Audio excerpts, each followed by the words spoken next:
할렐루야. 2020년 8월 11일 화요일 행복한 정시 기도입니다. 우리 주님이 이 시간에 함께 하심을 믿습니다. 오늘의 제목은 지속입니다. 지속. 우리가 정확한 목표를 정하고 온 힘을 다했다면 응답이 올 때까지 지속해야 되거든요.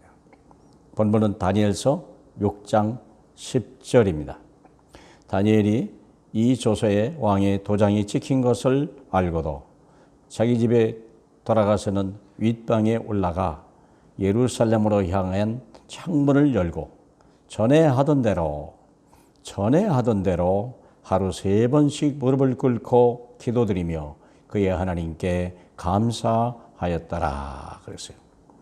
그래서 우리가 하나님의 언약 백성이니까 언약이 성취될 것은 분명하잖아요.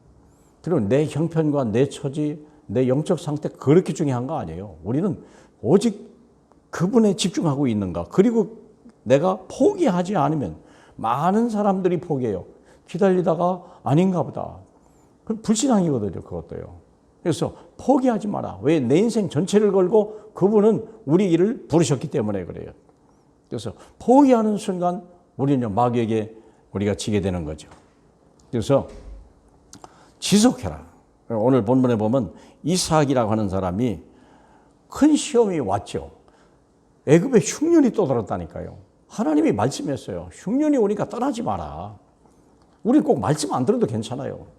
왜냐하면 우리 주님이 함께 계시고 내가 하는 걸음에 그분인 모든 걸 주관하시기 때문에 흉년이 와도 하나님에게 있다. 이 땅을 떠나지 말라 그랬거든요.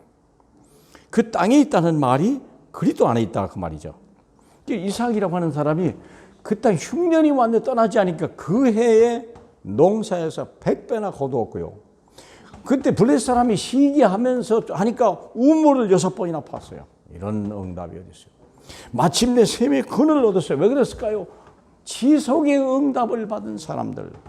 그러면 사랑하는 여러분, 그래서 언약 잡은 자의 그 지속이 하나님의 시간표까지 하나님의 약속을 믿는 거예요. 약속을. 그래서 비전은 하나님의 전체 약속 아닙니까? 확신이라는 말이 뭐예요? 포기하지 않는 거거든요. 여러분 아시다시피 1911년에 남극 탐험을 간 사람 두 사람이 있어요. 한 사람은 아문젠이고요. 한 사람은 스코트였어요. 예. 아문젠이라고 하는 사람은 하루에 정확하게 34km를 간 거예요. 힘들거나 상황이 됐거나 무조건 33km를 가요. 그리고 거기서 쉬고 그 다음에 또 시작했어요. 그런데 스코트라고 하는 사람은 그렇게 하지 않았어요. 상황 따라 못 가게 생겼으면 쉬고 가게 되면 막 전진하고. 그러니까 이게 말이에요. 결국 이 사람은 실패했어요. 아문제는 늦게 출발했어요. 스코트보다 늦게 출발했음에도 불구하고 그는 하루에 가야 될 자기가 돌아와야 될 시간표와 그것을요. 지속으로 따라간 거예요. 34km. 이게 사람들이 34km를 가야 오늘 쉼이 있다는 것을 막 하고 그러고 가는 거예요. 34km만 가면 쉰다. 근데 그걸 딱 각인시켜버린 거예요. 결국은요. 아문제는 늦게 갔어도 그 마친 남극을 정복해요. 스코트는 먼저 갔는데도 실패했어요. 그 대원 전체가 다 죽어버렸어요. 이런 지도자가 어떤 생각을 가지고 있냐에 따라서 다르다는 거예요. 그러니까 우리가 목표를 정했으면 포기하지 마라. 끝까지 가라. 이삭이고요. 모세도 마찬가지. 80의 나이를 밟고 불가능에 도전했지만요. 그는 확신이 있었어요. 그래서 그것을 이마에다가 손에다가 손목에다가 문설주에 붙이라. 포기하지 마라. 들어가면서 나면서도 길 가면서도 일어날 때도 잠잘 때도 지속하라는 거예요. 그래서 우리가 성공하는 거 아닙니까? 결국은 가나안 땅을 정복한 거예요. 다윗도 마찬가지. 그는요, 목동이었지만 그는 양을 치면서 더 큰 걸 생각한 거예요. 양이 아니고 내 백성이라는 걸 생각한 거예요. 자기는 왕이 될 걸 기름 부음을 받았잖아요. 바로 왕이 된 건 아니거든요.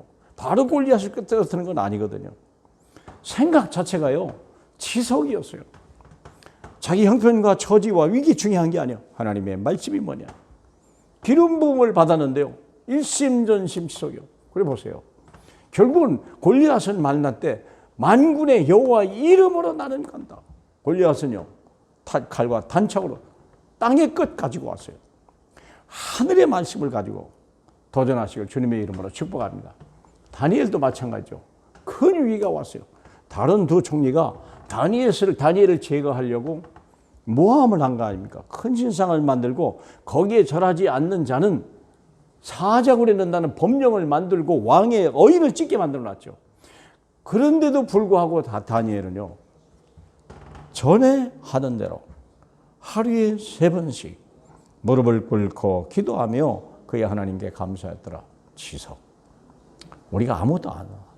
흔들리지만 않는다면, 포기하지만 않는다면 하나님은 우리와 함께 하시고 우리를 증인으로 세우실 것입니다. 베드로와 요한도 마찬가지죠. 제9시 시간에 기도한 거예요. 하나님이 성령이 임했으니까 역사는 하나님이 일으킬 거다. 베드로가 한 게 아니에요. 나사렛 예수 이름으로 베드로가 한 게 아니라니까. 자기가 한 게 하나님의 영에 감동된 거예요.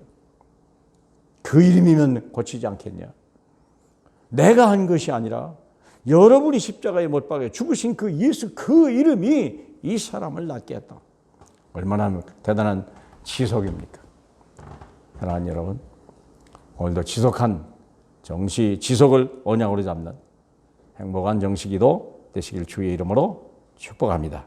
우리 하나님 아버지 감사합니다.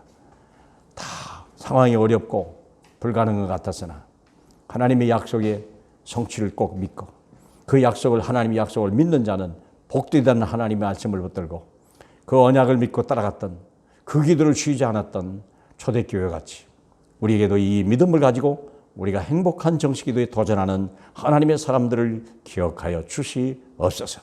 아직 응답이 없더라도 하나님 아버지 엘리야가 기도할 때 하나님 7번을 기도했는데도 불구하고 그때 구름 하나 떠오는 걸 바라보고 그것을 응답으로 받고 달려갔던 엘리야의 믿음을 오늘 우리 모두에게도 주시옵소서. 감사드리며 살아계신 예수님 이름으로 기도합니다. 아멘.